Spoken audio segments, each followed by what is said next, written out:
প্রথমে ধরতে হবে নিমাই ঘোষ একজন মানুষ, অনেক দিন থেকে এখনো পর্যন্ত এই জগতে রয়েছে। এখন মানুষ যখন থাকে সামাজিক ভাবে তার তো একটা দায়িত্ব থাকে। আমার সাধনা মিটি, যখন আমার ছবি আঁকতেও ভালো লাগতো, আমি একে ওকে বসিয়ে আমার ভাইয়ের ছোট ভাই আমার বোন এদেরকে বসিয়ে আঁকতুম হচ্ছে কিনা। সানা পুরানো সকলি সামাজিক লোক হিসেবে সমাজের রাজনৈতিক পরিস্থিতি এমন একটা চঞ্চলতার মধ্যে ছিল, আমি এক জায়গায় মাথা ঢুকিয়ে ফেলেছি। জনমের শোধ ডাকি গো মাতরে। বহুদিন ধরে মৃণাল সেন আমায় নিয়েছিলেন, উনি ওই নান্দিঘাটে এই ছবি দেখেছিলেন। তুলে নিতে এই করতে করতে আজকালকার ছেলেরা যারা আসছে তারা কিন্তু সাধনাটা ভুলে যাচ্ছে, বড্ড বেশি কেরিয়ারিস্ট হয়ে যাচ্ছে। সাধনা মিটিল আশানা পুরিল অনির্বাণ ভট্টাচার্য, ও গ্রুপ থিয়েটার করা ছিল, ও রেপার্টরি থিয়েটার পুরায়ে যায় মান। সমাজটা তো চলছিল, ভাই তুই কিছু দিয়ে যা, দেখি করতে কি কর, সেইটি নাও শুনতে পারলেই তো সব পেকে যাবে। বাসনাতে গেছি শেষের দিকে কিছু কিছু লোককে বলেও ছিল, আমার কাছে খবর আছে, আমি ওর জন্য কিছু করিনি। আর চিন্তার তো প্রচন্ড ভাবে কি বলবো দুর্ভিক্ষতা আছে, চিন্তাকে নিয়ে তো সেইভাবে ভাবে না। আমি তোমার স্ত্রী হতে চাই, আমি হিরোইন হতে চাই না। তো সেটা তো তার ফিলিং, সে বুঝেছে হয়েছে, এখানে সেরকম আছে। মানুষ এখন অনেক বেশি, সত্যি কথা বলতে কি, নিজেকে নিয়ে ভাবনা করতে চিন্তা করতে হয়ে গেছে। পথে এটা দেখছি না, তাহলে আজকের সমাজের এই অবস্থাটা হয় না। মানুষ গ্যাঞ্জারটাই ভালোবাসে, চক্ষুকে ঝকঝকে ব্যাপারটাই ভালোবাসে, আত্মাটাকে দেখে না।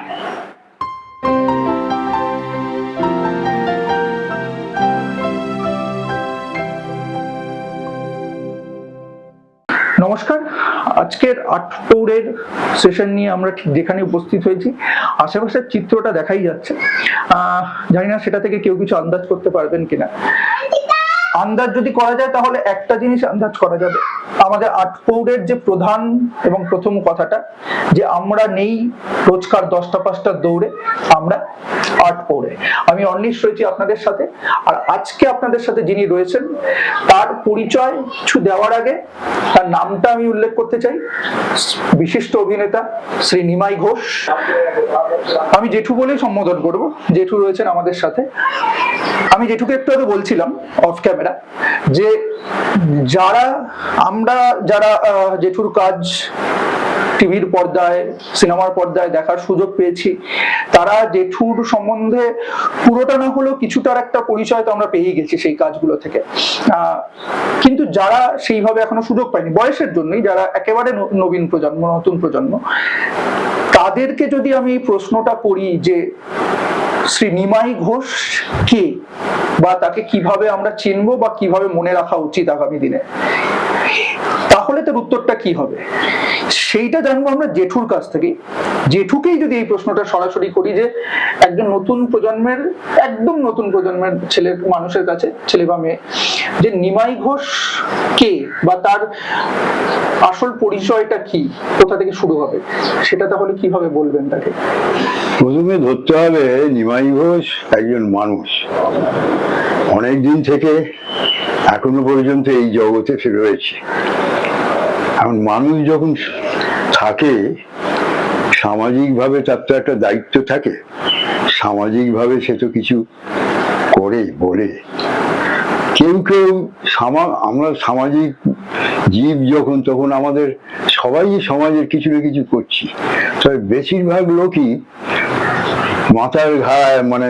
মাথার ঘাম পায়ে ফেলে নিজে রুজি রোজগারকে নিয়েই ব্যস্ত, ফলে অতটা কেউ ভাবে না।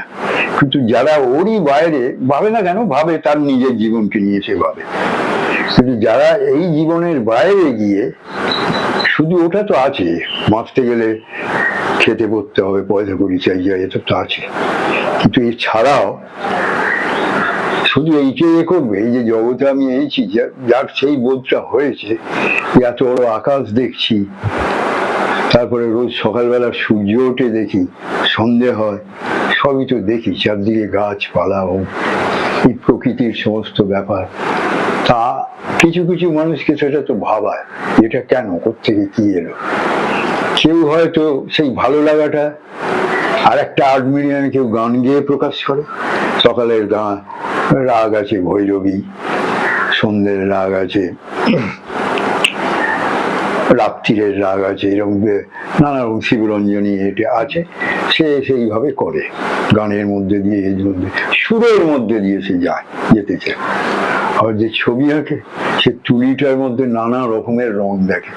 যেমন একটা কথা বলি, বলতে কিছু লাগবে না, রংটা হয়তো আমি যা দেখছি বা 8-5 জন যা দেখছে তা নয়, ওই শিল্পী সে যে রং দেখছে সেটা তার রং দেখা।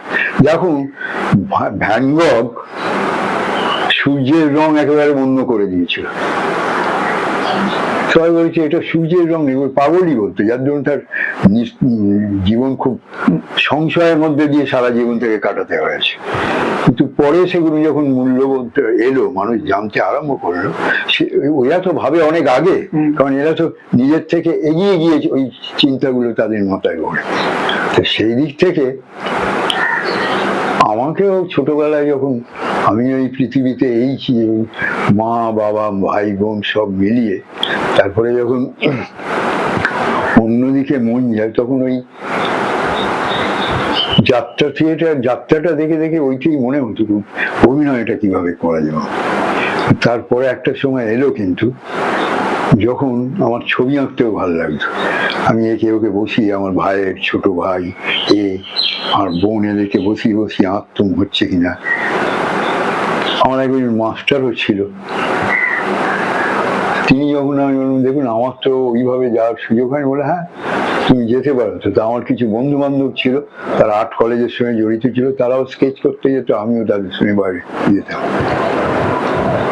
এইগুলো করতাম। ওয়াটার কালার করতে যেত, আমিও যেতাম। সেগুলো করতে করতে পরে মনে হয়েছে যে এটা আমাকে, এই যে আমার চারদিকে হাত বাড়ানোর ব্যাপার যেটা, সেটা আমাকে করেনি, বরঞ্চ ঠিক পথেই নিয়ে গেছে। 5 দিকটা না দেখলে এক দিকটাকে ধরা যায় না। ঠিক সেই কারণেই তখন বোধ হয় ওইটাই এসেছিল ওগুলো, যে এগুলো দেখা টাকা। আমি কিছুদিন সঙ্গীত ভালো ভালো ক্লাসিক্যাল প্রোগ্রাম শুনতে যেতাম, বাইরে দাঁড়িয়ে শুনেছি।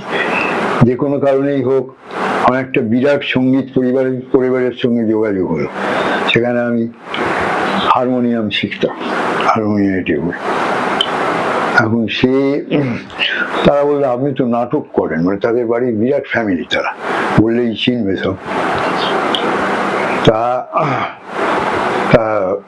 তার বাবা যিনি বলেছিল, যার কাছে শিখতাম, আমি নাটকের লোক এসব কেন, আমি তারও বলেছিল।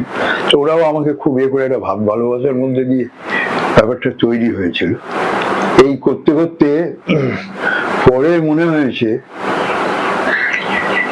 অভিনয় মূলত আমার জায়গায় এলো, আমি অভিনয় করতে আরম্ভ করলাম। কিন্তু সেটাও যে খুব সহজে হয়েছে তা নয়। পাড়ার থিয়েটার করা, পাড়ার তখন পরে তো গ্রুপ থিয়েটারের জন্ম, আগে IPTA ছিল, ভারতীয় গণনাট্য সংঘ, সেটা ছোট ছোট শাখা ছিল। সেটা একটা বিশেষ রাজনৈতিক দলের কালচারাল সংস্থা। সেখানে আমি যে এলাকায় ছিল, সেই এলাকায় তাদের কিছু লোকজন ছিল, তাদের সঙ্গে যোগাযোগ হওয়া, তাদের সঙ্গে কাজ করা। অ্যাট দ্য সেম টাইম ওই প্রফেশনাল থিয়েটার যা করে সেখানেও যাতায়াত করা, ঘোরা। আমি অন্য জায়গায় বলেছি যে প্রফেশনাল থিয়েটারে সবাই তখন গুরু মানতেন একজনকে, সে হচ্ছে বড়বাবু শিশির ভাদুরী। আমি বলেছি কথা গিয়ে, তার কাছেও চলে গেছিল। নানা জায়গায় ঘুরতে শেষ জায়গাটা এসেছিলাম মাস্টার খোঁজার যে ব্যাপারটা, অজিতেশ ব্যানার্জির কাছে আমি এসে পৌঁছলাম। তখন আমি 4 জায়গায় আগে যেখানে ঘুরেছি, যা করেছি, আর আরো একটা কথা, সেই সময় একটা ঘটনা ঘটেছিল, এই কথা আমি অনেক জায়গায় বলেছি। সেটা থিয়েটার, পাড়ার থিয়েটার দেখা, অফিস ক্লাবের তখন খুব থিয়েটার হতো দেখা, এরকম একটা ব্যাপার ছিল। থিয়েটারের আরো একটা শিক্ষাগত যে ব্যাপার, সেটা বুঝলুম সেই সময় গিরিশ নাট্য প্রতিযোগিতা একটা আরম্ভ হয়েছিল। সে দল জায়গাটাও আর নেই, কিছুই না, আজকের লোক কি ভাববে জানি না, বিরাট বড় বড় সব মল হয়ে গেছে। ওই বিশ্বরূপা থিয়েটার, যেটা তো শ্রীরঙ্গম হয়ে বিশ্বরূপা এলো, তাদের ওইখানে ওরা একটা গিরিশ নাট্য প্রতিযোগিতা আরম্ভ করলো। প্রথমে ফুল লেন্থ নাটক, তারপরে অনেক দুটোই আমি দেখেছি। সেখানে দেখলাম যে আমি যেভাবে নাটক করি বা করছি, একটা অভিনয়কে ওই জায়গায় অমুক বড় একটা অভিনয় এরকম করেছি, সেটা কপি করে এনে করা তা নয়। অভিনয় কিন্তু জীবনবোধ থেকে শেখা যাওয়া, এই যে ব্যাপার, ওইটা ওইখানে বুঝলাম। বুঝবার পরে তবে হাত হাতে আরম্ভ করেছি, নানা জায়গায় গিয়ে অজিতেশ ব্যানার্জির কাছে গেলাম। তো সেখানে 2-2.5 বছর ছিলাম, কিন্তু আমার মনে হচ্ছে শেখে, কিন্তু যে শেখে সে নিজেই শেখে, তার নিজের ভেতর থেকে যে আকাঙ্ক্ষাটা আসবে সে শিখবে। একজন লোক তার পথটা দেখাতে পারে, এইখানে গুরু। তা সেইটা আমার কাছে মনে হয়েছে যে 8 দিন বাদে আমি ঠিক জায়গায় এসেছি, ঠিক করেছি। ওর সঙ্গে কাজ করার পর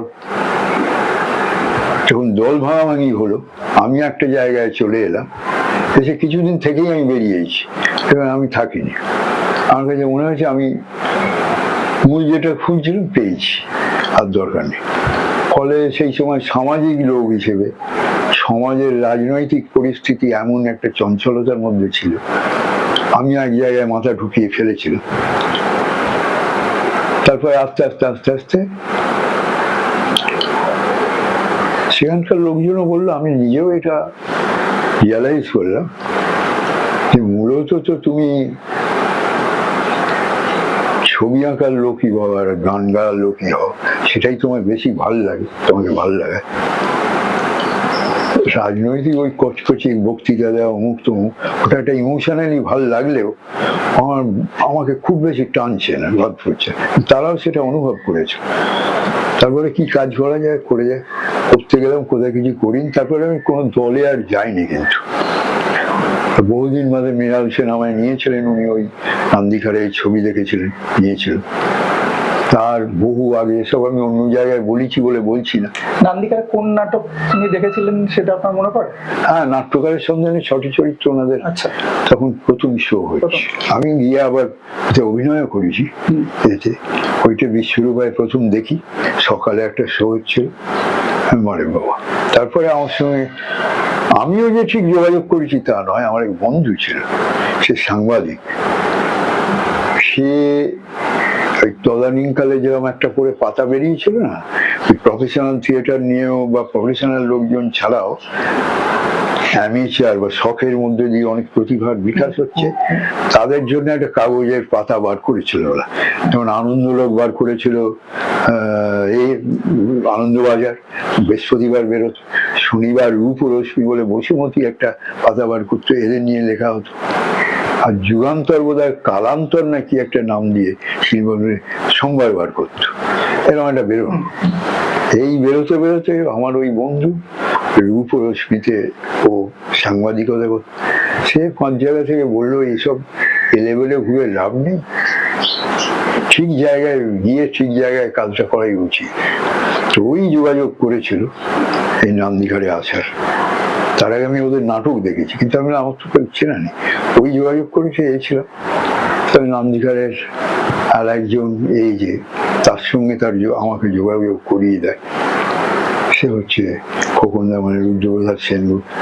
সে আমায় নিয়ে চলে যায় ওইখানে। অজিতদার সঙ্গে কাছাকাছি হলো, ঘনিষ্ঠতা হলো। অজিতদা আমার দেখে হাত বাড়ালে, করলো। তারপরে তাকে দেখে দেখে দেখে দেখে বুঝতে পেরেছি কোনটা কি। তারপর ওটা ছেড়ে দেওয়ার পর আর আমি কোনো বদলে যায়নি, কারো কাছে শিখতেও যায়নি। শুনছিলাম যে তুমি কিভাবে থিয়েটারের শুরু এবং সেখান থেকে দল ভাঙা বা এবং তোমার এই যে তোমার লাইফের এইভাবে থিয়েটার বা মাঝখানে রাজনীতির একটা যোগাযোগ, বা রাজনীতিটা একটা সময় মনে হলো যে না, এর থেকে আমার কাছে শিল্পটাই অনেক বেশি আমার জিনিস, নিজস্ব জিনিস, সেইভাবে আসে। এর পাশাপাশি মানে তুমি কিছুটা উল্লেখ করলে, তুমি যে সময়টায় রান্দিকারে ছিলে 60-এর দশকের মাঝামাঝি, 66-65, সেই সময় থেকেই শুরু করে তার পরবর্তী সময় তো একটা চারপাশে একটা রাজনৈতিক ভাবে প্রচন্ড হলো, এবং সেইটার প্রভাব তো থিয়েটারের ধারাতে পড়লো, বা ফিল্মের কাজকর্মে, যে কোনো শিল্পেই পড়েছিল, বিশেষ করে থিয়েটার এবং ফিল্মে। থিয়েটারে তো তখন একটা চেঞ্জ আসতে শুরু করলো, মানে গ্রুপ থিয়েটারের প্রভাব বাড়তে শুরু করলো। তুমি আইপিটি এর কথা বললে, মানে প্রফেশনাল থিয়েটারের সেই জায়গাটা সরে গিয়ে আস্তে আস্তে গ্রুপ থিয়েটারের প্রভাব বাড়া, বা এখন সেটার থেকে একেবারেই প্রফেশনাল থিয়েটারটা একেবারেই বন্ধ হয়ে গিয়ে শুধুই গ্রুপ থিয়েটারের এটা থেকে যাওয়া, এটা কি মানে এই চেঞ্জটাকে কিভাবে তোমার মনে হয়? মানে এটাতে কি কোনো থিয়েটার শিল্পটার কোনো ক্ষতি হয়েছে? অর্থকরী সে তো হয়েছে, তার কারণ আছে, এই যে দুটো কারণ আছে। যে ছেলেগুলো থিয়েটার করতো, গ্রুপ থিয়েটারই বলি, আইপিটি তো অনেক পুরনো, তারা তো একটা বোধ নিয়ে এসেছিল, একটা দর্শন মাথায় নিয়ে তারা আইপিটি তে যোগ করেছে। আইপিটি ভেঙে যে গ্রুপ থিয়েটার আরম্ভ হয়েছিল, এই গ্রুপ থিয়েটার এখন প্রায় কিছু নেই, যা আছে সেটা শুধু এতে কি বলবো, মফস্বলের থিয়েটার কিছু কিছু যারা করছে সিরিয়াসলি, তারাই শুনেছি এই গ্রুপ থিয়েটার গুলো করছে। কল্যাণী শুনেছি, আরো কিছু কিছু জায়গা তারা ওই মিনারভাই হয়, বিরাট লিস্ট দেখি মিনারভা থিয়েটারে, তাদের দেখি এরা করছে। এখন দল ওটা যে চিন্তাটা উবে গেছে তা নয়, তবে শহরের লোকরা খুব একটা কিছু করছে বলে আমার মনে হয় না, জানি না। ভালো দলগুলো যাদের নাম হয়েছিল নামদিকারে এটে, তার বিজ্ঞাপনও জানিও না কোন নাটক কি হচ্ছে। ওখানে শুনেছি একটা দল কুজাগরি বলে করে, অভিমুখ, ওদের একটা নাটক ওই আগুনের ছাই নাকি, ওটা আমি দেখেছিলাম, সেটা দীপঙ্কর ওদের আলো করে। ও আমায় বলেছিল আমি তোমায় ওটা আমি দেখেছিলাম, পরের নাটকটা দেখাবে বলেছিল, পারিনি। এইরকম কিছু নাটক এখনো হচ্ছে, সেটা বুঝতে পারি। ওই মিনার বাড়ি যখন বড় লিস্টটা করে, কিছু লোক করছে নাটক করছে। এর মধ্যে একটা নতুন প্রবলেম এসে গেছে, ইকোনমিক্যাল প্রবলেমটা তো সাংঘাতিক। কারণ সেটা তো নুনান্তে পান্তা পুরো সব জায়গায় পড়ে যায়। আমাদের মতন নিম্ন মধ্যবিত্ত এটে ব্যাপারের মধ্যে তো আছেই, কি করবে? তখন যেন আমরা একটা টুকটাক কাজ করে গিয়েও ওইটা চিন্তা করেছি, মানে খেতে পারো না এতে, না দলে ঠিক সময় যেতে হবে, ঠিক এ করতে হবে, অ্যাটেন্ডেন্স দিতে হবে। এখন কিন্তু ওটা জানি না, বাইরের থিয়েটার শুনেছি মাঝখানে তো আরম্ভই হলো ওর দলের দুটো, ওর দলে তিন, এবং করে করে নাটক করা। ফলে হলো কি, এই আগের যে ডিসিপ্লিনটা গ্রুপ থিয়েটার সেটা নষ্ট হয়ে গেল। ফলে ওই তোমাকে খানিকটা কি বলবো, অ্যাকোমোডেট করতে করতে যাওয়া, এর সঙ্গে খানিকটা মেনে নিয়ে করতে। আচ্ছা একটু দেরিতেই এসে তুমি দিয়েছো, আগে কিন্তু এরকম ছিল একেবারেই না। আচ্ছা অন্যদের যে মেয়েটা করে বল না আমার যদি একটা নাটক করে দেয়, যেতে পারি আমি, কিন্তু এই একটা আধবার রিহার্সাল দেবো, আমার কোনো টাইম আমি যাও বলে দেবো, কখন এলো সেখানে। এইভাবে তারা করছে। যাই হোক, তারা বেঁচে, আমি যে শুনেছি ব্যাপারগুলো এইভাবে হচ্ছে। কিন্তু চাপ, একটাই চাপ, ইকোনমিক্যাল চাপ। তবে পেটের চিন্তা করতে হবে, তবে তো সে করবে। তো সেই হিসেবে এদিক থেকে অজিতেশ ব্যানার্জি যখন উনি যাত্রা করছিলেন বা করছেন রয়েছে, আর তখনও কিন্তু ওনার দল রয়েছে, একটা দল নান্দিমুখ করতেন, উনি ওখানে পাপ পুণ্য বলে একটা নাটক করতেন। ওই সময় আমার সঙ্গে ওনার খুব যোগাযোগ হলো দল ছাড়ার পর। তখন আমার উনি ডিরেক্ট বলেছিলেন যে তুমি, আমারও একটা দল ছিল, ওটা আমি ছেড়ে ছুড়ে দিয়ে আমার এখানে নেবে দেবে, আমাকে ভীষণভাবে চেয়েছিল। আমি অনেকক্ষণ চুপ করে আছি, কি ওর কিছু বলছো না, ইচ্ছে নয়? না, আমি যেটা বলতে চাই অজিতদা, গ্রুপ থিয়েটার তো আমি করেইছি। ইদানিং কালে আপনি প্রায় প্রত্যেক জায়গায় বলছেন গ্রুপ থিয়েটারকে আমরা খুব আদর্শবাদী কিছু করছি না, ভালো আমাদের প্রফেশনালি দেখতে হবে গ্রুপ থিয়েটারকে, ওইখান থেকে যাতে খেতে পাই। বোম্বে টোম্বে সব এই জায়গায় আছে, আমাদের আপনি প্রায় সব জায়গায় বলছেন। হ্যাঁ বলছি তো না, আমার তাই মনে হচ্ছে আমি আর গ্রুপ থিয়েটার আবার কেন করবো, আমি তো ঘুরেইছি। মানে আপনি ওই থিয়েটারটা করুন, আমি একটা ছোটখাটো চাকরি করে ওটা ছেড়ে আমার মুখের দিকে অনেকক্ষণ চেয়ে আমি চলে আসবো, সমুদ্রে যা হবে হবে, ছেড়ে দিন। তখন হ্যাঁ নতুন ভাবে আবার সেই গ্রুপ থিয়েটার, আপনি নতুন যেটা ভাবছেন, উনি তখন অনেক জায়গায় আর্টিকেলে লিখছিলেন যে আমাদের কিন্তু থিয়েটারের মধ্যে দিয়ে খাওয়া দাওয়ার ব্যাপারটা করতে হবে, তবেই এটা টিকবে, তার টিকবে না। আর আজকে হয়েছেও তাই। পাশাপাশি যেই আরম্ভ হয়ে গেছে টিভি সিরিয়াল, ইয়ং ছেলেরা হুমড়ি খেয়ে পড়েছে, যারা যেতে চায়। কিছু ওই নাট্য একাডেমির ছেলেরাও বেরোচ্ছে, তারা বলে কাজ করে। আমি একদিন নাট্য একাডেমির বিশেষ একটা প্রোগ্রাম হচ্ছে অবনী থিয়েটার, না অবনী না, ওটা কি বলে, রবীন্দ্র মঞ্চ, রবীন্দ্রনাথের বাড়িতে। আমাকে কে বললো, আমি ওখানে গেছি, সে বললো আমাদের ছেলেরা সব নতুন রয়েছে, আপনি পুরোনো লোক দেখতেও আসবেন না। আমি গেছি, গিয়ে দেখি ন্যাশনাল স্কুল অফ ড্রামার এটা কি হচ্ছে। খানিকক্ষণ আমাকে দেখেই লোকজনের একটু গুঞ্জন, তারপরে আমি যখন হয়ে গেছে আমি আগে বেরিয়ে আসছি, এক গাদা মানে বয়স্ক লোক আমায় ধরেছে, তাদের গার্জেনরা। কারণটা কি না, আপনার তো অনেক দেখেছি চোখেছি, আমরা নাম জানি আপনার, আপনাকে সেইভাবে কেউ প্রচার করেনি, এইসব কথা আমি শুনে তো একটু অবাক হয়ে, আমি যাকে কি বলতে চাই, আপনি তো দেখলেন, আপনি আমাদের মনে হয় আপনি সিরিয়াস কথা, কিভাবে তারা এতটা ভেবে নিল তাও জানি না। আমাদের এই ওই ছেলেটা আমার, ওই পাটটা দেখলে ওটা আমার, কেউ বলছে আমার নিয়ে আমরা কি এরা কিরম করছে, কেন এটা জিজ্ঞেস করছি, ভালোই তো করলো না, এরা কি কাজকর্ম পাবে, এদের সব ইচ্ছে এই লাইনে যাওয়ার। আমি অমুক জায়গায় চাকরি করতাম, যেটুকু প্রভিডেন্ট ফান্ড টাকা ফাঁকা পেয়েছিলাম তাদের এই জায়গায় ভর্তি করিয়ে দিয়েছি, তো হবে তো কিছু, ওই যেমন ইঞ্জিনিয়ারিং করতে যাওয়া, ও করতে যাওয়া, ডিপ্লোমা কোর্স করতে যাওয়া আছে, ওই ছেলেগুলো ওইভাবে বেরিয়েছে, তাদের বাপ মারা আমাকে ধরেছে। এটা খুব আপনি সাংঘাতিক দায়িত্বে ফেললেন আজকের অবস্থা যা। তবে পারবে এরা, এটা লড়তেও জানে, করে নেবে, বলছে এটা আপনি বলবেন আফসোস টুকরো। তাদের মধ্যে একটা ছেলের সঙ্গে পরে একবার দেখা হলো, সে একটা সিরিয়ালে কাজ করছে, আমিও গেছি, সে আমায় বলছে কাকু তুমি কিন্তু সেদিন গিয়েছিলে, আমি কি সব কোথায় গেছিলাম রে, না দেখছি বাবা তোমায় জিজ্ঞেস করছে, দেখো আমি করছিস তাহলে লেগে গেছে ব্যাপারটা, এই হচ্ছে। তো এই হচ্ছে ব্যাপারটা, এটা তো বাদে এক্সিস্টেন্স একটা ব্যাপার আছে, সেটা না পারলে কি করে করবো। আজকে ইকোনমি যে জায়গায় উঠেছে, ও তো কোনো উপায় নেই, খোলাখুলি হতেই হবে। সেটা তো তোমার সময়ও সেই লড়াইটা করতে হয়েছিল, আমরা যখন করেছি এতটা ভাবিনি, একটা চাকরি নিয়ে করেছি, ওটা পাপ মনে হতো, ওটাই ভুল হয়েছে, ওটা দিয়েই রোজগার করতে হবে, সেটা তো অজিতদা নিজেই রিয়ালাইজ করেছেন, পরে অনেক জায়গায় সেটা লিখেছেন উনি। এই হচ্ছে ঘটনা। কিন্তু আজকের মজার ব্যাপার হচ্ছে, এই করতে করতে আজকালকার ছেলেরা যারা আসছে, তারা কিন্তু সাধনাটা ভুলে যাচ্ছে, বড্ডবেটি কেরিয়ারিস্ট হয়ে যাচ্ছে। ওখানে পা লাগলে কোথায় যাবো, এখানে যাবো। আমি একজনের নাম সবে আলাপ, খুব অল্পই আলাপ হয়েছে, যদি আগামী দিনে আরো ভালো কাজ করে মানুষজন দেখবে, জানে। আমি একজনকে বলতেই পারি, এতে একজনের নাম, এই যে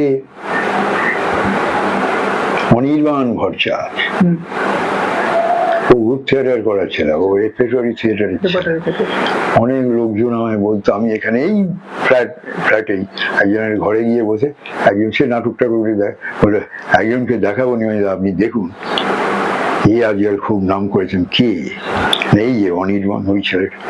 আমি দেখলাম রবীন্দ্র ভালো, এখান থেকে এসে প্রফেশনালি কাজ করুক, বোম্বের ছবিতেও করছে শুনেছি, ওকে সবাই ভালোই বলছে, ওই ভালোটা যেন থাকুক, থেকে করতে পারে, প্রলোভন মুক্ত না, কিন্তু ওই ভালো করতে করতে নিজের সব কেরিয়ার, সমাজটা তো চলছে রে ভাই, তুই কিছু দিয়ে যা, দেখি করতে কি কর, সেইটি নাও শুনতে পারলেই তো সব পেকে যাবে, এ লেভেলে হয়ে যাবে। এইটাই আমার কথা আর কি। ছেলে ভালো ছেলে, তুমি তারপর থিয়েটারের থেকে ফিল্মের আশাটা কিভাবে, মানে তুমি বললে যে মৃণাল সেন তোমাদের ওই নাট্যকারের সন্ধানে ছোটে। না, ও দুটিই দেখেছিলেন। দেখো অনেকদিন বাদে ওনার লোক পাঠিয়েছিলেন। উনি তো ওনার যে অ্যাসিস্ট্যান্ট মেন ছিল হচ্ছে ধ্রুব না ভুলে গেলাম, মৃগাঙ্ক শেখর ভট্ট। সে আমার একটা চিঠি লেখা যে ক্যালকাটা ফিল্ম সোসাইটির অফিসে যেতে বল, মৃণালবাবু ছবি করবে, আপনাকে ভেবেছে, আপনি দেখা করবেন। গেলাম। তারপরে সেই মৃণালদার সঙ্গে আলাদা। মৃণালদা আমাকে দেখেছিলেন একটা বুড়োর রোলে, আমাকে দেখে বললো, বাবা আমি যেটা ভাবছিলাম তাতে হবে না। এ তো ভীষণ ইয়ং ছেলে, তখন আমার 23-24 বয়স। আমি অনেক ছোটবেলা থেকে কাজ করছি তো, অনেক ছোটবেলা।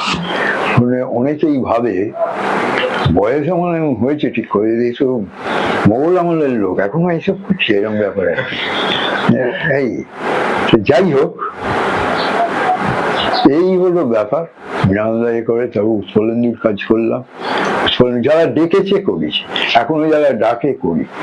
আর আমার কাছে একটাই, আমি আরের লোককেও বলেছি, ওরা এতে সেটা বারও করেছে, এই প্রজন্মেরও ছবি নিয়ে নতুন অল্প অল্প ছেলেরা ওই ফেস্টিভ্যালে ছবি পাঠাচ্ছে, ভালো ছবি করবে কি, এমনকি কান ফেস্টিভ্যালেও এরা ঘোরাঘুরি করছে, যাচ্ছে নানা জায়গায়। অভিনন্দন তো সেই রকমই একটা ছেলে, এবার নতুন ছেলে করেছে, ছবিটা রিলিজ করছে না, কি বলে মানিকবাবুর মেঘ, ওতে ওর ছেলে পাঠিয়েছে, ও রেখেছে। পরে গিয়ে দেখলাম ওর অর্গানাইজেশনে এ রয়েছে বোধায়ন। তার আগে আলাপ হয়েছিল ওর সঙ্গে আমার ওই এতে পাতাল ঘর বলে একটা ছবি হয়েছে, ও তাতে আসিস ছড়েছিল, সেই সময় বোধায়নের সঙ্গে আমার আলাপ। তো দেখলাম এই ওর প্রডিউসার এটে হলো, বললাম বোধায়ন এই অভিনন্দন আরো ছবি করবে, ঠিক করেছে, প্রডিউসার পাচ্ছে না, নানা রকম করছেও কাজ, চিন্তা করে ভাবে। তো এই পরেও যারা করছে এই কাজগুলো, ছবির কাজ, সর্বতোক্ষেত্রে কিন্তু আমার খোঁজ হচ্ছে। আমি তো আর কারো দরজায় ঘুরিনি এখনো পর্যন্ত, তো সেইভাবে খোঁজ হচ্ছে। সেইটা একটা বুঝি, যারা সত্যিকারের কিছু করতে চায় তাদের কিন্তু আমার প্রতি নজর আছে, তারা আমাকে দেখে, এই হলো কথা। সেটা কি কারণ বলে মনে হয়, মানে সেটা কি ওরা মনে করে হয়তো যে এই লোকটা, আমরা যা চারদিকে দেখে বেড়াচ্ছি কমার্শিয়াল থিয়েটার, অনেক লোক তো গেছে, তারা তো গ্রুপ থিয়েটারের লোক, বড় বড় বগল বাজিয়ে ঘুরে বেড়াচ্ছে, বিরাট বিরাট টাকাও তাদের। আমি তো অনেক দিনের লোক, কাজ করি, আমি যেই বলেছি পার্ট টাইম 10,000 টাকা দিতে হবে, একটু কেঁপে যায় তারা, তবে আবার কেউ কেউ দেয়, হচ্ছে কথা। হয় না আমাদেরটা এই তোমরা যেটু ওয়েটে বলে টোলে চেপে ধরবে, কি করবো, এইসব ব্যাপার। এটা এই করে করে করা একটা ভাল লাগে যে এই প্রজন্মের ছেলেরাও চিন্তা করে ভাবে, আমি যে আলাদা ভাবে একরকম ভাবে রয়েছি সেটা এদের মাথায় আছে। সেটা কি তোমাকে দেখে বা তুমি যেভাবে পর্দায় তোমার যে উপস্থিতি, তাতে কি একটা চরিত্র হয়ে ওঠাটা তোমার জায়গা থেকে অনেক সহজ, বা তারা তোমাকে একটা চরিত্রে ভাবতে পারে, সেটাই কি কারণ যে তোমাকে আলাদা করে? সেটা তো আমি ঠিক জানি না, কিন্তু তারাই বলতে পারবে। তারা সব ভাবে, কিন্তু ওইটে ভেবেছি, এইটে কি চরিত্র ভাবে না, এইটে তাই। হ্যাঁ, করবো ভূত নয় তো, ভূতের চরিত্র অনেক করেছি, তা নয় তো না, এটা একটু অন্যরকম। তবে আমি এই প্রজন্মে যাদের সঙ্গে কাজ করেছি, এর সঙ্গে আমার অন্য দ্বন্দ্ব ছিল, আমাকে নিয়ে অনেক ভেবেছিল। সে মারা গেছে ছেলেটি, বাপ্পা দিত্য।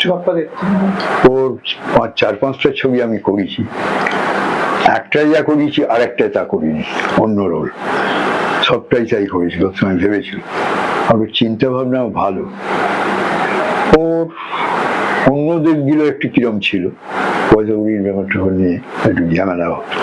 যাকে সেই যাক, সে বলছি না মরে গেছে, বলা এই হবে না, কিন্তু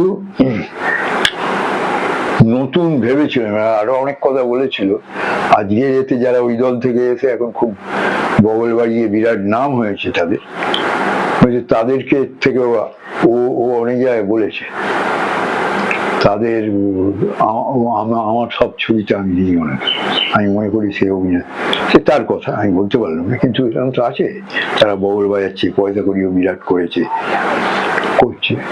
সেটা কিছু আসে যায় না। ঘটনা হচ্ছে তাহলে ঠিক লোক ঠিকভাবে আমাকে দেখছে, এইটাই তো বড় কথা, আর কি বলবে বলো, এছাড়া তো বললাম না। আচ্ছা, তুমি তো মানে বাংলা সিনেমার ক্ষেত্রে অনেক দিন ধরে তুমি কাজ করছো, মৃণাল সেনের সময়ের কথা তো শুনলাম আমরা, তার পরবর্তীকালের কথা বারবার উঠে আসছে, মানে বিশেষ করে নতুন প্রজন্মের ডিরেক্টরদের সাথে তোমার কাজ করার অভিজ্ঞতা, তারা যেভাবে তোমাকে চাইছে, চেঞ্জটা কি দেখো? আগেকার সময়ে পরিচালকদের যে দৃষ্টিভঙ্গি সিনেমার প্রতি, না নিশ্চয়ই এদের চেঞ্জ অনেক হয়েছে। মানে সেটা কি ধরনের?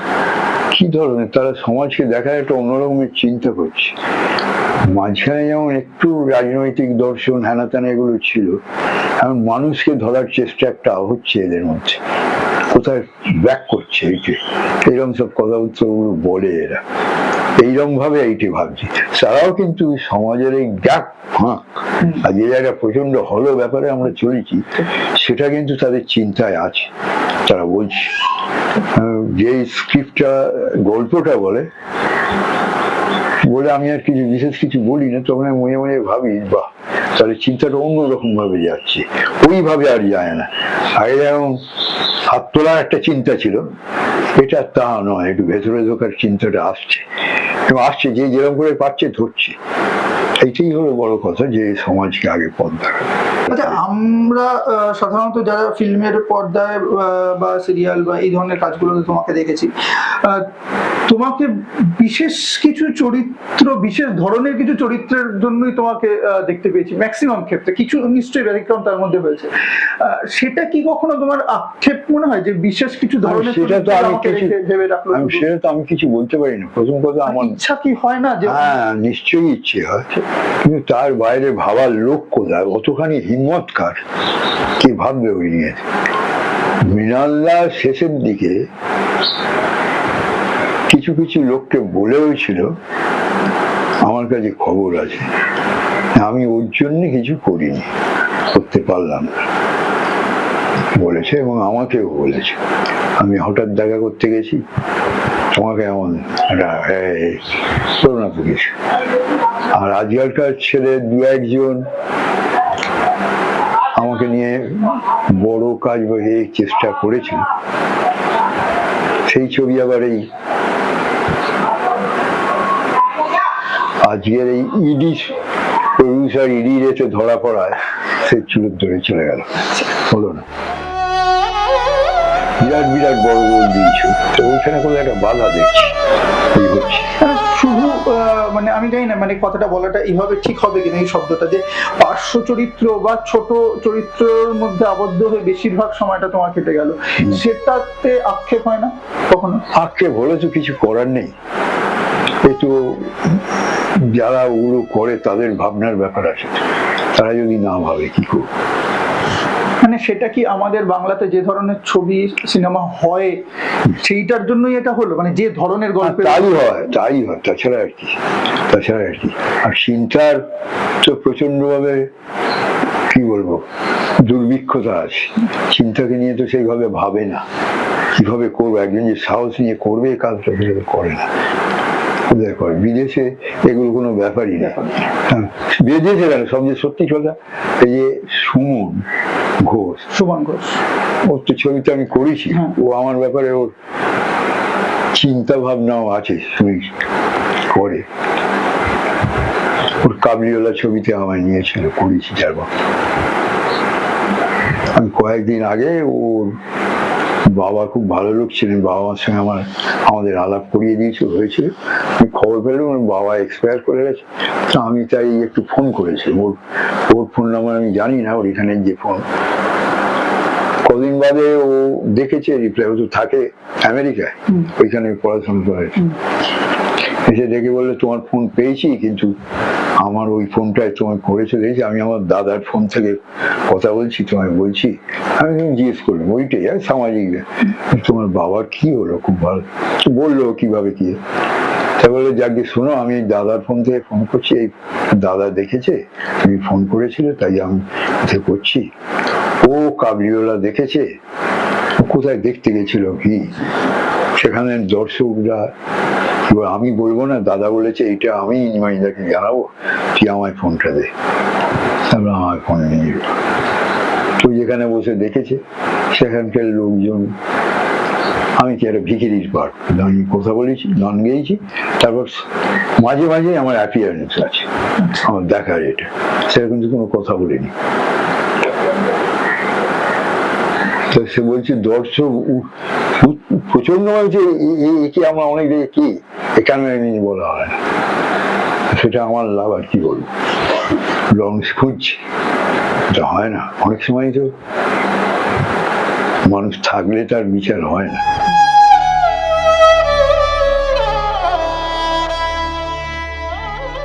এই কাজের জগতের পাশে আমার একটা জিনিস জানতে খুব ইচ্ছা করছে, সেটা হচ্ছে যে মানুষ নিমাই ঘোষ বা পারিবারিক নিমাই ঘোষ, সেই জায়গাটা কি ফাঁক থেকে গেছে কোনো, বা সেই জায়গাটা কিরকম, মানে আমরা তো সেইটা দেখার সুযোগ পাইনি যে ও আর দেখার কি করে সুযোগ পাবে। হ্যাঁ, সেইটা একটু অনেকে আমাকে বলে আপনার, আমার এখন মানে পিঠে একটা ব্যথা, পড়ে গেছিলাম, আমি খাটে মেজেছি, খাটে শুইটা, তার কারণ হচ্ছে খাট থেকে পড়ে গিয়ে এই দিকে এটা খুলে গেল। অনেকদিন ভুগলাম, ভোগা টোগার পর তখন বুঝতে পারিনি এক্সারসাইজ করে, যত দিন যাচ্ছে দেখছি কোমরটা সোজা করতে পারি না, এই করেই চলি। প্লাস ফিজিওথেরাপি করে বইয়ের করলে একটু হাঁটতে পারি না। যে আগে আমি এখান থেকে আমার পাড়া, আমার অরিজিনাল পাড়া হচ্ছে মিনারো থিয়েটারের উল্টো দিকের গলি, ওইখানে ছেলে আমি। এইখান থেকে আমি, ওইটা আমার পাড়া, ওয়াকিং ডিস্টেন্স বলে আমি যাতায়াত করেছি, সব কেউ যাবে না, আমি যাতায়াত করেছি, একদম ভাবতেই পারবো না, একটু হাঁটতে পারবো না। সে ওখানকার লোকেরা বললো বাবা তুমি কাটি, আমি পারবো না। আর কি আমার সেই ক্ষমতা নেই। আর ঘটনা হচ্ছে তারপরে রান্না বান্না খাওয়া দাওয়া আমি নিজে রেঁধে খাওয়ার চেষ্টাও করেছি, এখন আর পারি না। হোটেলেও খেয়েছি, এখন হোটেলে খেতে হয়, ইদানিং কয়েকদিন হলো হোম ডেলিভারি দিয়ে যাচ্ছি। এখন কথা হচ্ছে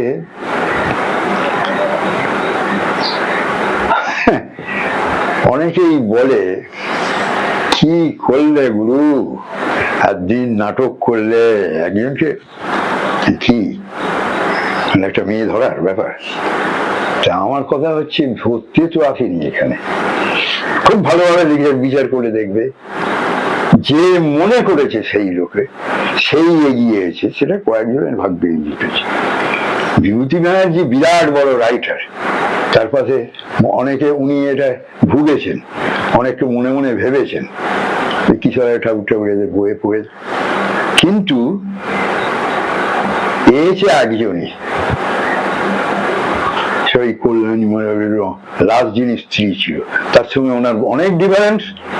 সে বলেছিল আমি তোমার, বিভূতিবাবু বলছে আমার অনেক বয়স হয়েছে, আমি তো ওই লোকটার চেহারাটা এমনি, আমি তাকে তার পাশে যাই, যেহেতু অন্য রিয়ালাইজেশন, অন্য ফিলিং, কি করে বলবো এটা।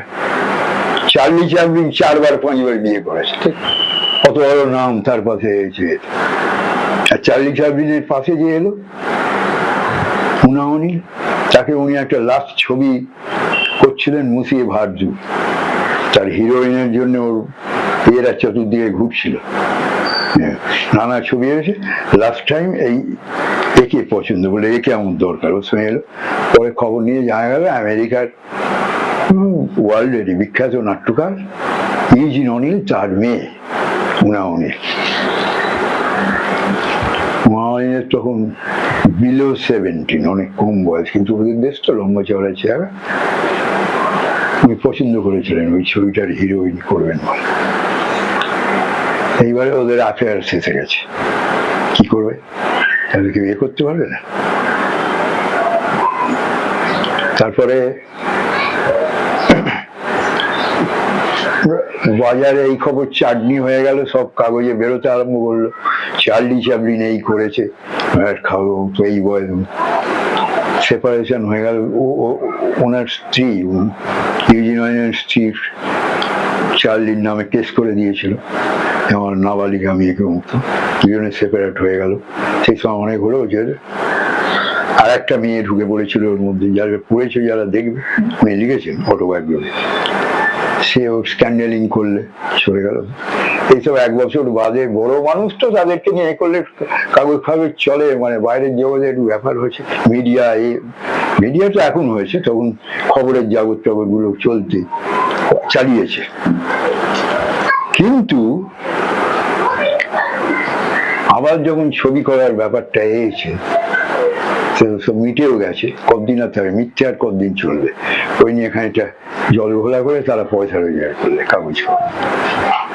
কিছুদিন বাদে আবার যখন তারা এক হয়েছে, হয়ে ও বলছে যে তখন ওদের বিয়ে হয়েছে, হয়ে যাওয়ার পর চার্লি বলছে এইবার আমি ওই ছবি আরম্ভ করবো, তুমি হিরোইন। বলছে নো নেভার, আমি তোমার স্ত্রী হতে চাই, আমি হিরোইন হতে চাই না। তো সেটা তো তার ফিলিং, সে বুঝেছে হয়েছে। এখানে সেরকম আছে, কেউ আছে, হ্যাঁ ফিল্ম স্টারের বউ হয়তো অনেকে হতে পারে, তাকে এক্সপ্লয়েট করবে কি করে, আমি অমুকের বউ জানিস তো, এই বলবে। কিন্তু যে হৃদয়কে দেখা জানার কেউ আছে? কেউ নেই। একটু অন্য দিকে আসবো, মানে কাজের কথা তো অনেক হলো, কাজের বাইরের যে পৃথিবীটা চারপাশে, সেটা রাজনৈতিক ক্ষেত্রে হতে পারে বা এমনি তোমার পারিপার্শ্বিক, তোমার কাছের মানুষ যাদের, এই যে এতটা সময় কাটিয়ে আসা, মানে সেই জায়গাটাতে কতটা বদলে গেছে মানুষ? আমি কাজের একদম বাইরের কথা বলছি। না বদলেছে তো বটেই, মানে মানুষের মানসিকতা খুব বাজে। একা থাকার জন্য এখানেই আমার কম সমস্যা পেয়েছি। ইদানিং একটু লোকজন আসছে আমার বাড়ির সামনে, এখানে একটা নিয়ম হচ্ছে, এই সিআইটির রুম, ওরা বলে ঘরটা আপনার, বাইরেটা কিন্তু আমার।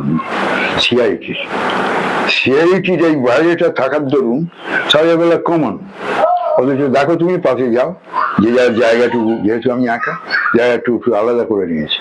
আমার জায়গা এখানে পাশেই, এই জানলার গায়ে দিনের পর দিন রাখতো, কি বলে বাইক টাই রাখতো, এখান দিয়ে যাতায়াত।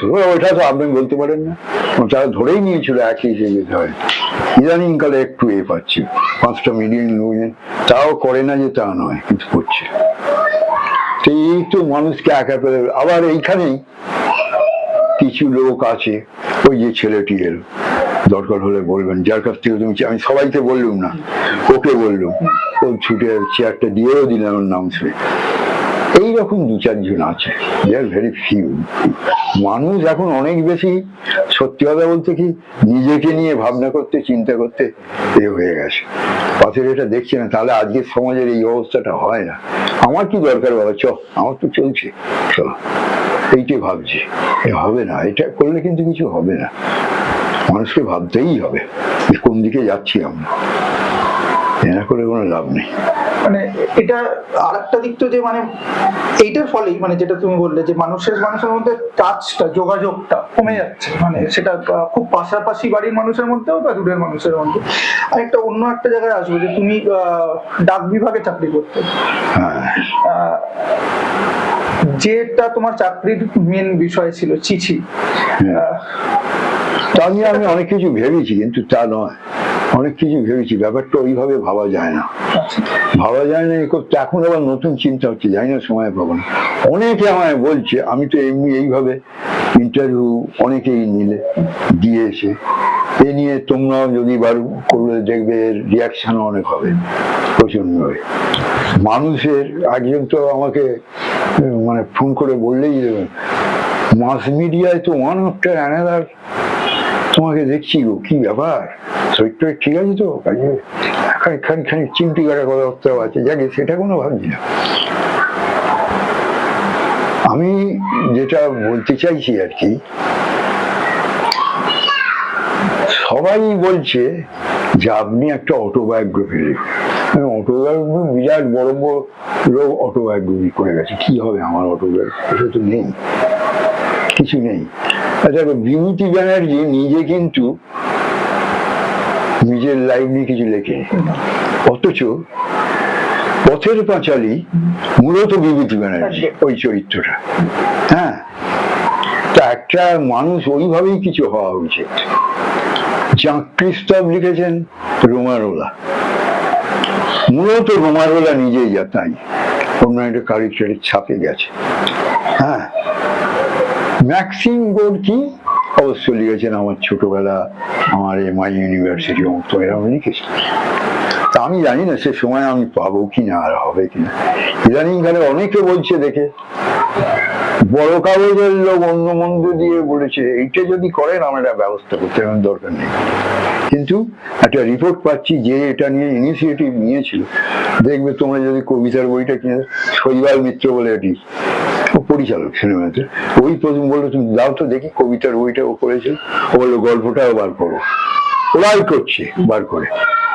গল্প যে বার করছে সে প্রথমে বলছে একেবারে এই অফ হয়ে খুব দেখবেন কি হয়, কি দেখবেন কি হয়, কি হবে কি হয়। আমি আমাদের অ্যাড্রেসে এটা একটু পাবলিসিটি দেওয়াতে ওই তোমার এতে মাস মিডিয়া এতে দেওয়ার পর 20 জন ওদের টাকা পাঠিয়ে দিয়েছে ওই নামে। সেই ওরা বললো বিশেষ একটা চমক পাবেন। কি ব্যাপার, ও যেদিন বই মেলা আরম্ভ হবে আমার কাছে 20টা বই আমার এ নিয়ে চলে গেল, বলে এইগুলো তাদের দেবো, দিয়ে দিতে হবে।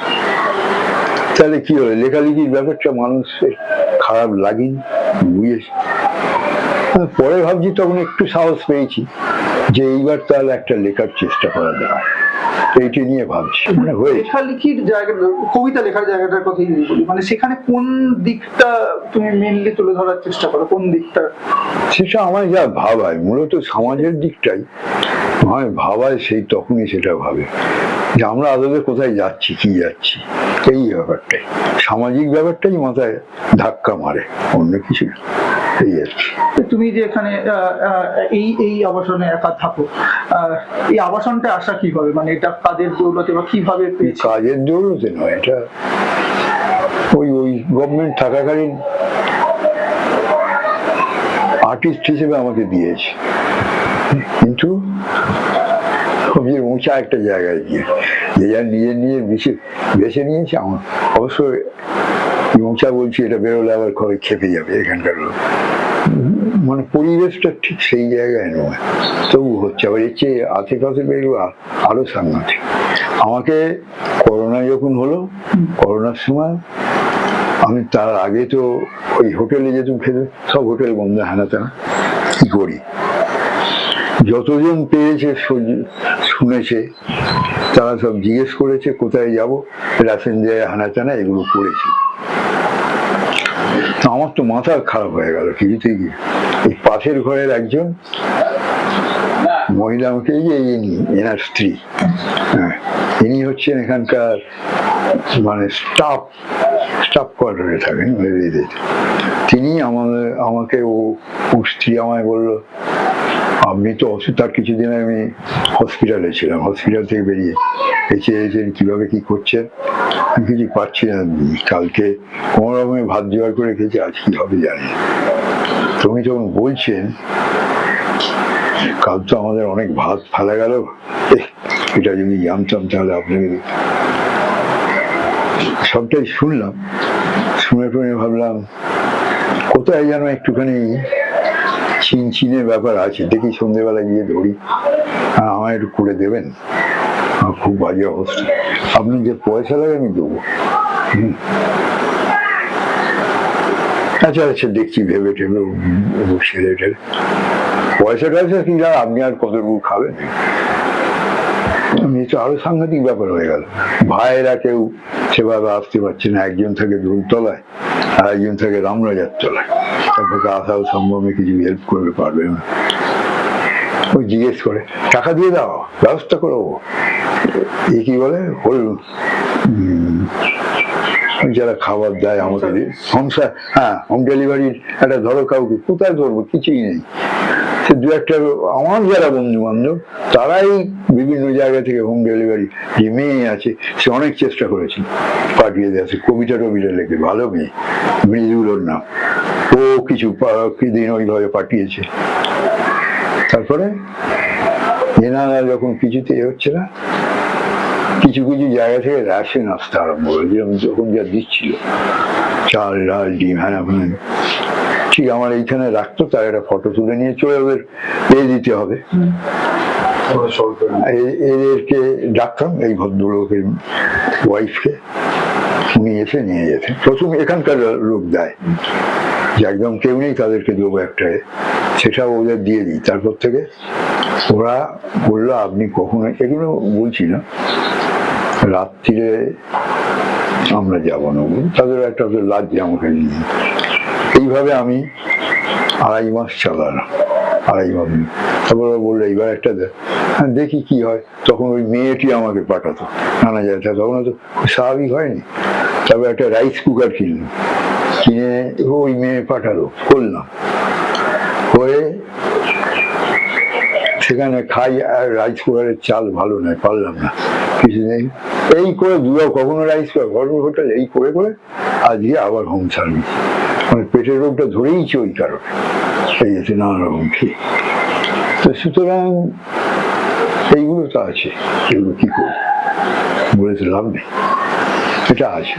সব যে ভালো লাগে, তার মধ্যে দিয়েও কিছু নতুন লোকজন আসছে আমার সঙ্গে জানতে চাইছে, এবং অ্যাট দ্য সেম টাইম ছবি করার কথাও ভাবছি। আমরা শেষের দিকে আসছি পুরো ব্যাপারটাতে। একটা জিনিস, সেটা লাস্টেই আসবো, তার আগে একটা ছোট্ট জিনিস জিজ্ঞেস করা, সেটা হচ্ছে যে যদি এইভাবে বলি, মানে আমি কথাটা ঠিক কিভাবে বলা উচিত হবে সেটা নিয়ে আমি একটু দ্বিধাগ্রস্ত। যদি এইভাবে বলি যে মানে শ্রী নিমাই ঘোষ, যিনি মৃণাল সেনের ছবিতে কাজ করেছেন, সন্দীপ রায়ের অনেক ছবিতে কাজ করেছেন, নতুন পরিচালক অপরাজিত বন্দ্যোপাধ্যায় মারা গেছেন, সুমন ঘোষ অনেকের ছবিতে কাজ করেছেন, তার আগে থিয়েটারের তার একটা দীর্ঘ ইতিহাস রয়েছে। সেই মানুষটা এখন তার জীবনে যে জায়গাটায় দাঁড়িয়ে আছে, আর কি তার দেওয়ার বাকি আছে, কি ভাবছো? সেটা কি লেখালেখির মাধ্যমেই দেবে, বা অভিনয়ের মাধ্যমে কি দেওয়ার বাকি আছে? সেটা অভিনয়, যদি আমি আমার সামনে অভিনয় যে কতগুলো শারীরিক ব্যাপার আছে, আমাকে প্রেজেন্ট হতে হবে, সেরকম যদি আমি ডিজার্ভ করি, সেরকম যদি তারা আমাকে মেনে নিয়ে করায়, করবো। আর যতদিন পারবো, ইচ্ছা আছে লেখালেখিটাকে আরেকটু ধরার, পারবো কিনা জানি না, চেষ্টা করবো। এই একটা নতুন ইন্সপিরেশন হয়েছে, কিছু লোক পড়তে চেয়েছে, অনেকেই বলেছে কবিতার বইটা শেষ হয়ে গেছে, এটা কই জানি না, এও তো বলে গেছে ওদের নাই, তোমরাও শুনেছো, ধ্যানবিন্দুর লোকজন বলেছে ভালো বিক্রি হচ্ছে। অনেকে তো স্ট্যাগ করা পড়ে থাকে বই, এটা মনে আছে টাকা দিয়ে বই ছাপায়, এরকম লোক আছে, জানি আমি, আমার সেসব করতে হয়নি। তো ওরাও যারা একবার করে তারা নিশ্চয়ই ঘরের পয়সা সব সরে গেলে নিশ্চয়ই ভাবতো না, চিন্তা করতো কি বলবে করা।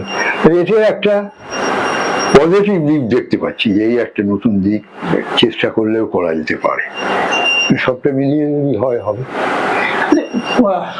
কোনো একটা যদি পার্টিকুলার জিজ্ঞেস করি, যে কোনো অভিমান আছে এই জায়গায় এসে দাঁড়িয়ে, কোনো কারোর প্রতি, কোনো কিছুর প্রতি? অভিমান করে আর কি করবো, কি আমার কথা শুনবে? যদি আমরাই শুনি, বা এখন যারা শুনছে তারাই যদি শুনে, হ্যাঁ, অভিমান থাকার ব্যাপার কি? অভিমানে মানুষ গ্যাঞ্জারটাই ভালোবাসে, চকপকে ঝকঝকে ব্যাপারটাই ভালোবাসে, আত্মাটাকে দেখে না।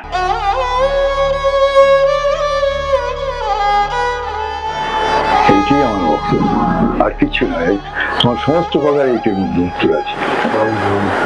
এই জায়গা থেকে শেষ পৌরের যারা দর্শক, বিশেষ করে নতুন প্রজন্মের যারা, কিছু শেষ করার সময় কিছু বলবে তোমার তরফ থেকে? না, আমি তো সব বলেছি, আমার নিজের ধারণা তোমরা খুব লাকি ইন দ্য সেন্স, আমি যাদেরকে ইন্টারভিউ দিয়েছি মোটামুটি প্রায় এক গদে হয়েছে, তোমাদেরটা একটা নতুন ভাবে কথা বলা হয়েছে এবং নতুন ভাবেই আছে।